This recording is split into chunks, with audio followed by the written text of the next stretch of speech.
甲狀腺低下，避開呢10種食物啦，自然會改善啦。甲狀腺功能低下常見嘅症狀好似疲勞啊、體重增加、甩頭髮、怕凍，好多人都以為只係壓力同埋年齡問題，但係其實飲食影響好大㗎。今日就分享一下10隻喺甲狀腺低下應該避免嘅食物，因為佢哋都含有甲狀腺腫原，會干擾甲狀腺酶，刺激激素，導致甲狀腺腫大。呢10種食物係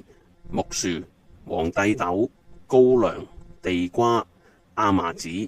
十字花科椰菜，好似椰菜花啊、甘藍啊、捲心菜啊、蘿蔔，應該大量避免，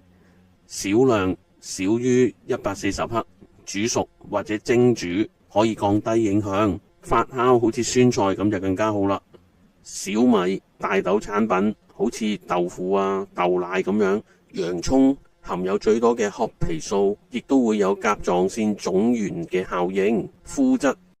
尤其係穀物中90% 嘅甲狀腺低下係橋本氏甲狀腺炎，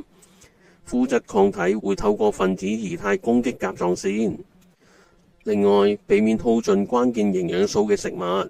硒、碘、鐵、維生素 A 呢啲都係甲狀腺激素合成嘅必須。補充建議：硒加碘，海鮮啦、海帶啊、巴西堅果、海鹽。鐵我哋就可以喺紅肉啊、動物內臟嗰度補充。維生素 A， 蛋黃啊、奶油啊、鱈魚肝油啊或者牛肝都可以嘅。甲狀腺嘅問題好多時都忽略咗呢個飲食因素，先避開呢啲食物，補充關鍵嘅營養。好多人喺幾個月內就會感覺到精力變好、體重穩定。